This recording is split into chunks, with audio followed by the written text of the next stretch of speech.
Estenda suas mãos para cá. Pai, em nome de Jesus, nós oramos pela vida do Enzo.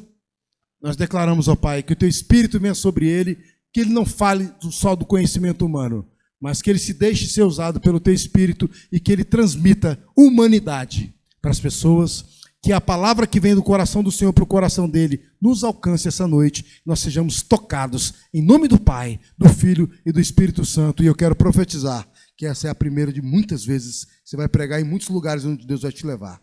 Em nome de Jesus, deixa Deus te usar, filho. Saúde a toda a igreja. Eu para quem não sabe, sou o Enzo, sou filho da Diana, do Alexandre, sou baixista aqui, ajudo ali no office.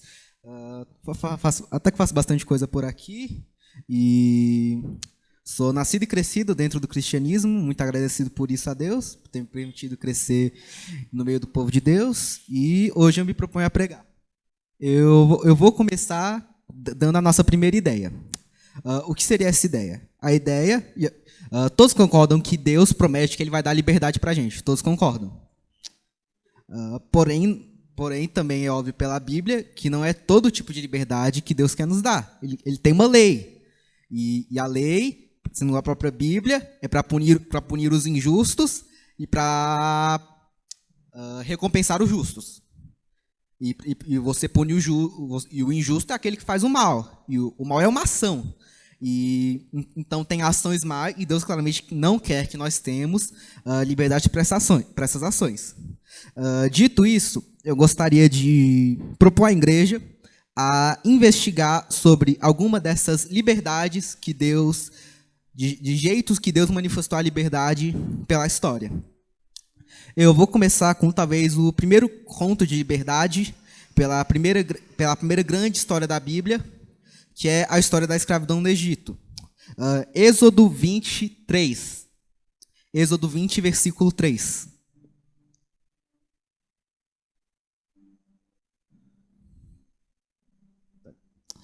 Não terá... versículo 2, desculpa.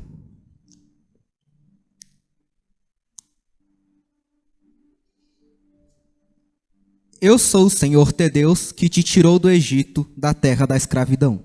Estou usando a versão NVI. Acho que essa aqui é a NVI. Então, falando disso. Deus, Ele diz que Ele tirou as pessoas da terra da escravidão. Se você pegar, por exemplo, o primeiro livro da Bíblia, o livro de Gênesis, talvez as histórias mais famosas desse lugar, que seriam as histórias de Adão, a história do Jardim do Éden e a história de Noé, consomem uma parte bem pouca do livro. A maior parte do livro é sobre Abraão e sobre os descendentes de Abraão. Então, e essa narrativa, ela acaba com a família ali de Israel, com os 12 filhos de Israel, com eles no Egito.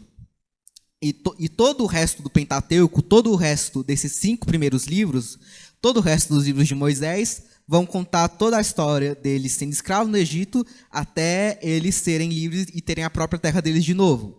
Então, é muito importante, claramente, na narrativa bíblica, a libertação dos escravos. A primeira grande narrativa da Bíblia é sobre a libertação dos escravos. E isso é aparente até na lei. Na lei, você vai ter algo chamado Ano do Jubileu, que a cada determinada quantidade de anos, se eu não me engano, 49, todos os escravos que existiam dentro de Israel seriam libertos em memória do dia que Deus tirou os hebreus do Egito. Então, claramente, Deus ele se importa com a causa dos escravos, e nisso, e dentro da própria lei, está sobre a libertação dos escravos, que a algum ponto todos os escravos têm que ser libertos. Até mesmo antes disso, em Gênesis 11, do versículo 3 ao 7.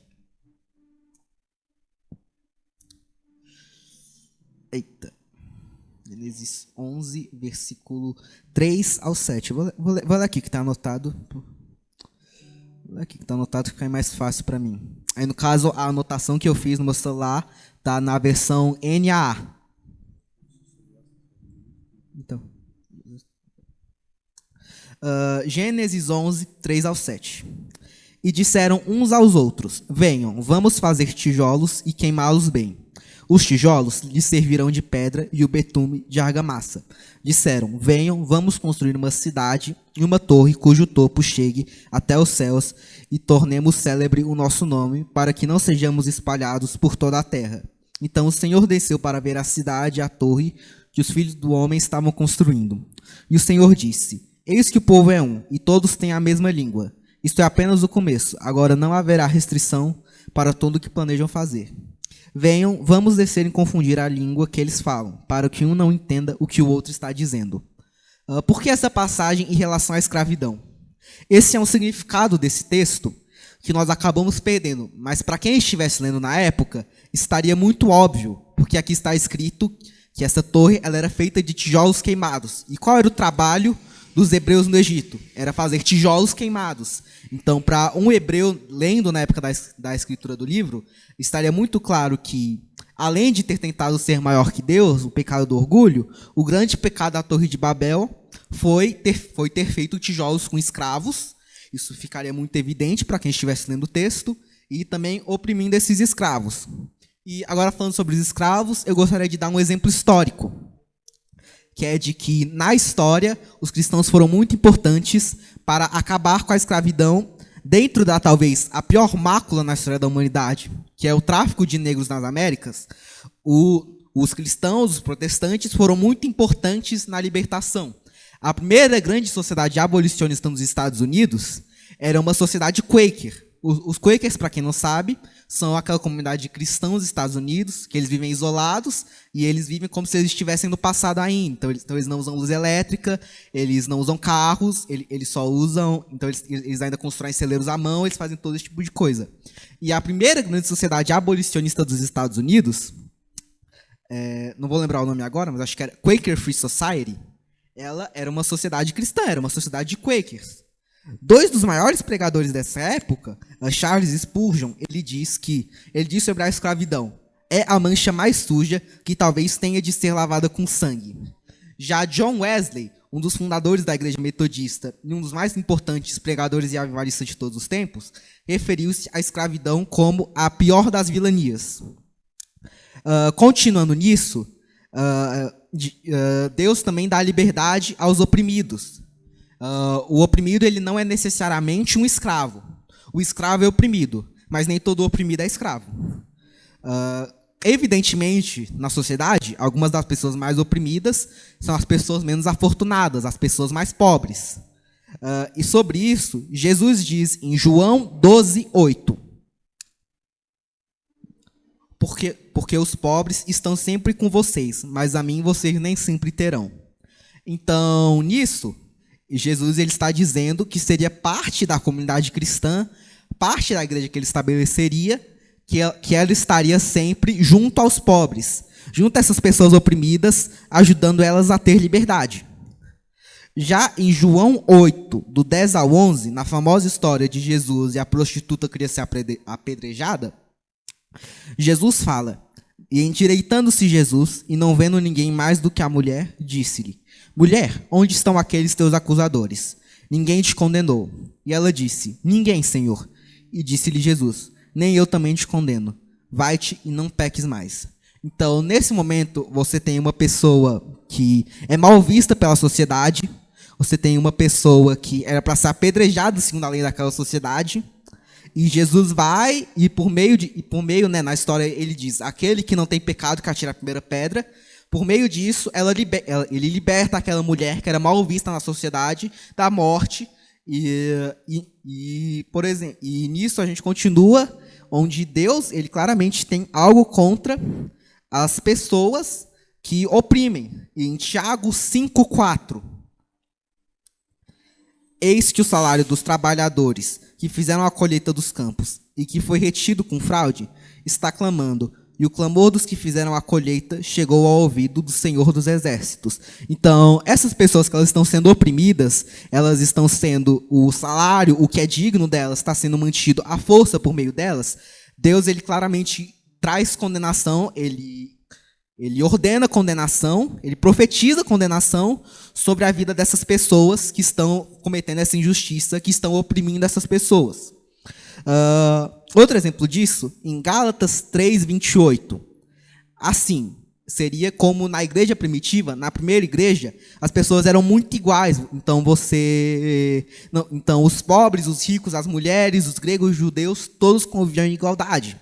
O apóstolo Paulo, na carta aos Gálatas, capítulo 3, versículo 28, diz assim: assim sendo, não pode haver judeu nem grego, nem escravo nem liberto, nem homem nem mulher, porque todos vocês são um em Cristo Jesus. E no versículo que é símbolo da nossa igreja, Atos 2:44, está escrito: todos os que criam estavam juntos e tinham tudo em comum.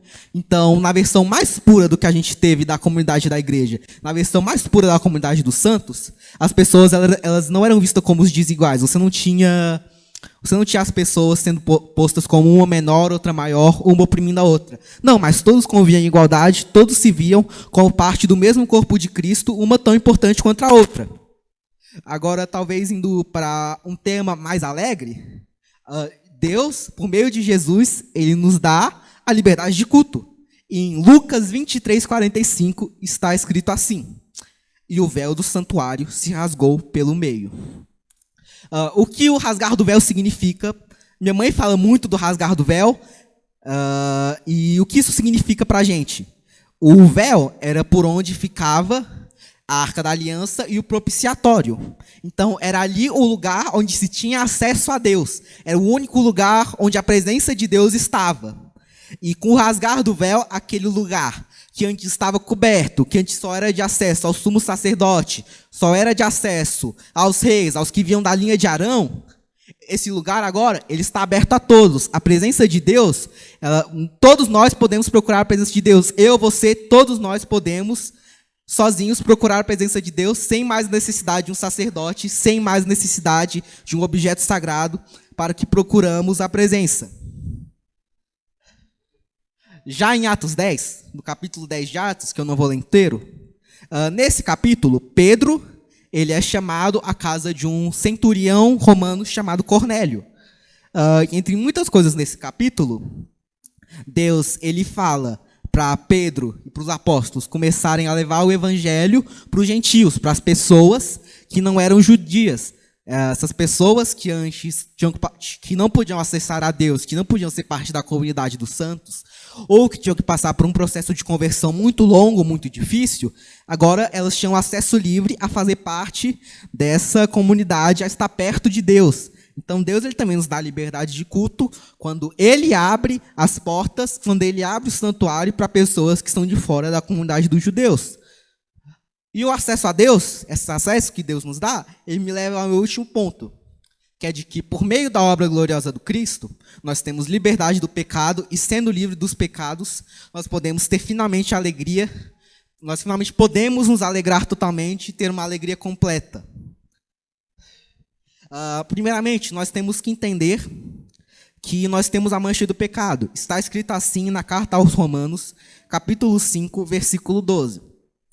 Portanto, assim como por um só homem entrou o pecado no mundo, e pelo pecado veio a morte, assim também a morte passou por toda a humanidade, porque todos pecaram.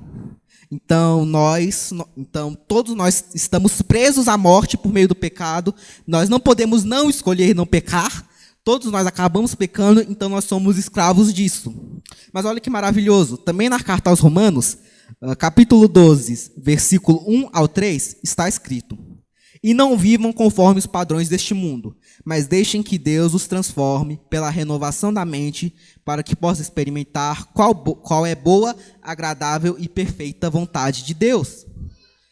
Então Deus ele nos dá pelo Cristo essa possibilidade de nós termos essa mente, essa nossa alma que é presa ao pecado, de ter liberdade para ser diferente.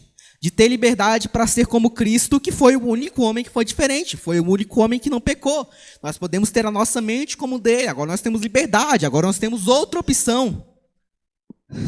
Agora eu gostaria de falar um pouco de como Deus, ele nos libertando do pecado, ele nos liberta de um fardo. Em Mateus 11, 28 ao 30. Venham a mim, vocês que estão cansados e sobrecarregados, e eu os aliviarei.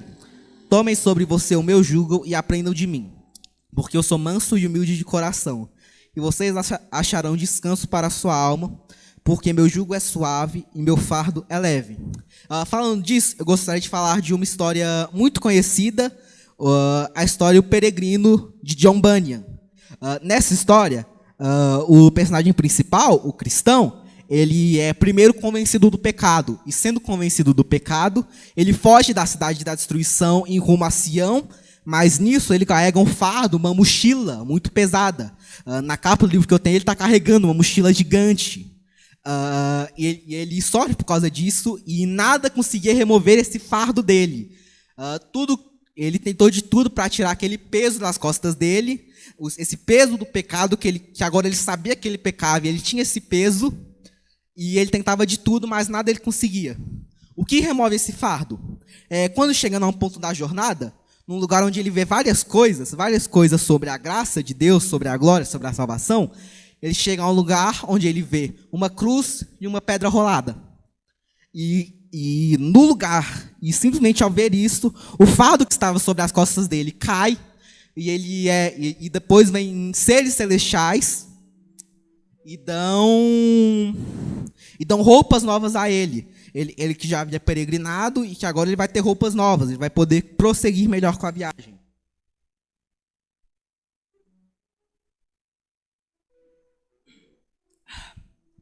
Então, por meio da cruz e por meio da ressurreição, por meio da obra de Cristo, esse fardo de pecado, e esse fardo, inclusive, nós podemos ter liberdade desse fardo, mesmo que no total ele não seja um fardo ruim. Porque está escrito que esse fardo, sendo fardo de sabermos o nosso pecado, é o Espírito Santo que nos convence do pecado, isso está escrito. Então ele primeiro nos convence do pecado, para que depois nos arrependamos, e nisso nós possamos ter perdão e se faça de tirar de nós. Outros vão dizer que o arrependimento, que nós nos arrependemos do pecado primeiro e depois sentimos o fardo, mas o processo de salvação, essas duas coisas são muito ligadas. Você não consegue dizer se você sente o fardo primeiro e depois é tirado ele, ou se você é salvo primeiro e depois vem o fardo do pecado. E agora eu gostaria de falar um pouco sobre como essa pregação surgiu. Um dia eu estava ali no gabinete pastoral, estava com o violão ali, estava tocando algumas músicas, e eu estava tocando algumas músicas de um cantor que eu gosto muito, cantor cristão, chamado Estênio Márcios. E esse cantor, eu estava lá procurando, tocando as músicas junto, enquanto eu ouvia, e começou a tocar uma música que eu nunca tinha ouvido, apesar de eu gostar muito do cantor. Uma música chamada Velha Amizade. E nessa música, o cantor ele fala sobre aquele incidente onde sai um aleijado do telhado, é abaixado um aleijado no telhado, lá onde estava Cristo, e ele é curado e ele é perdoado. Essa música, e ali num momento em que eu acredito que o Espírito se fez presente comigo, eu ouvindo essa música, no segundo refrão dela é dito um verso muito lindo. Estênio Márcios é um grande poeta. As músicas deles têm letras muito lindas. E esse verso é: como é livre alguém que é perdoado. E nisso, depois, ele falando, porque eram quatro amigos de um aleijado. E ele imagina, depois no próximo verso, ele imagina ele como 5 garotos. E esses 5 garotos, eles saem para brincar. Eles vão numa cachoeira, eles vão num monte, eles simplesmente saem se divertindo. E naquele momento isso mexeu muito comigo. Porque depois dele ser perdoado do pecado e depois dele ser curado, ele é livre para se alegrar. Eu até pulei uma parte aqui sem querer, que é justamente sobre isso. Em 2 Samuel 6, 14 ao 15. Davi, vestindo o colete sacerdotal de linho, foi dançando com todas as suas forças perante o Senhor, enquanto ele e todos os israelitas levavam a arca do Senhor ao som dos gritos de alegria e da trombeta. Então, nesse momento da história, a arca da aliança, ela estava longe do povo de Israel, ela tinha sido levada para longe,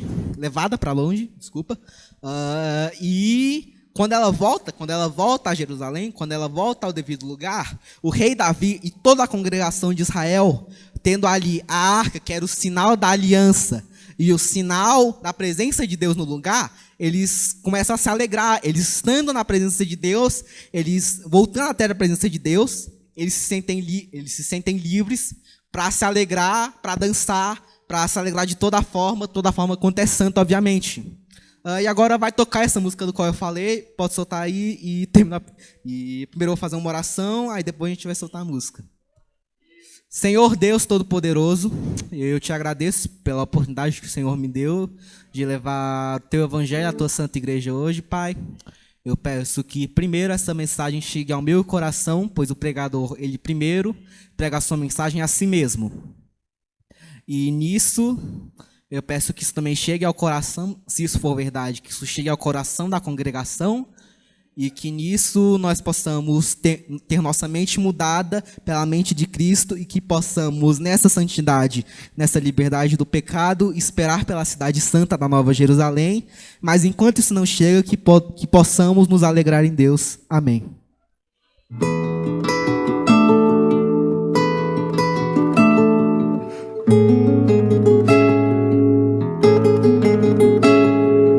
Era um aleijado, mas que não vivia só, tinha 4 amigos.